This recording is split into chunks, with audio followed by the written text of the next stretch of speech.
बोले वृंदावन बिहारी लाल की जय, बाल कृष्ण लाल की जय।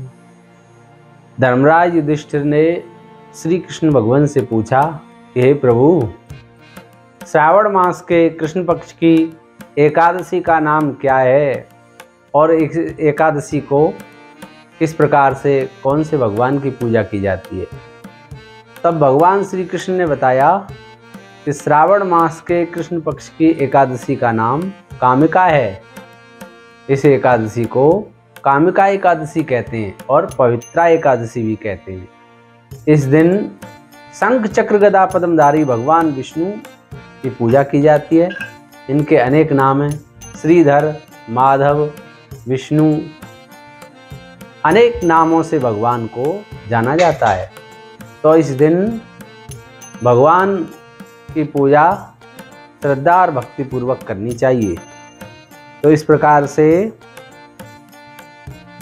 नैमिषारण्य में, गंगा में, पुष्कर में, इन तीर्थों में स्नान करने से जो फल प्राप्त नहीं होता, सूर्य चंद्र ग्रहण के समय कुरुक्षेत्र में स्नान करने से जो फल प्राप्त नहीं होता, वही फल इस कामिका एकादशी का व्रत करने से मिल जाता है।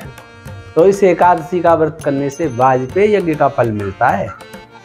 हे नारद, भीषण ब्रह्मा जी ने नारद जी को ये कथा सुनाई है। तो ब्रह्मा जी कह रहे हैं नारद से, हे नारद, भीषण पापों को के कीचड़ में फंसा हुआ संसार रूपी समुद्र में डूबे हुए मनुष्यों को उद्धार करने के लिए ये कामिका एकादशी का व्रत सबसे बढ़कर पापनाशक है।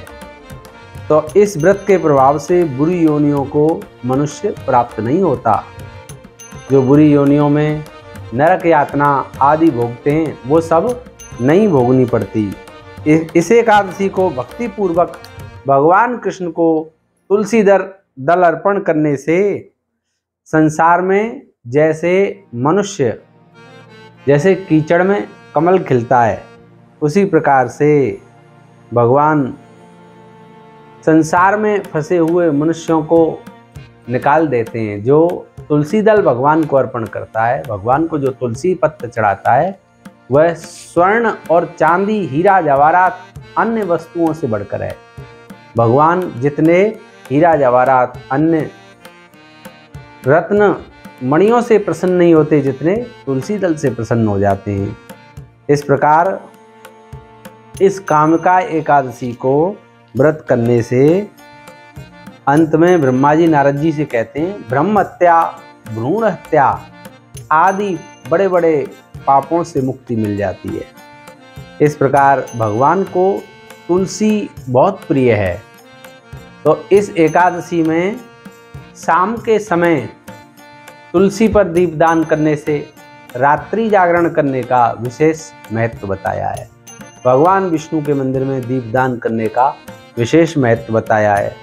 जो गौशाला में घी या तेल का दीपक प्रज्वलित करते हैं, वे 100 करोड़ दीपक की तरह चमकते हुए सूर्यलोक को जाते हैं। तो इस प्रकार जो मनुष्य भगवान के चरणों में तुलसी अर्पित करता है, उसकी बड़ी महिमा बताई है। तो इस प्रकार इस कथा को पढ़ने से, सुनने से भी समस्त पाप नष्ट हो जाते हैं और विष्णु लोक की प्राप्ति होती है। कुल एकादशी मैया की जय, विष्णु भगवान की जय।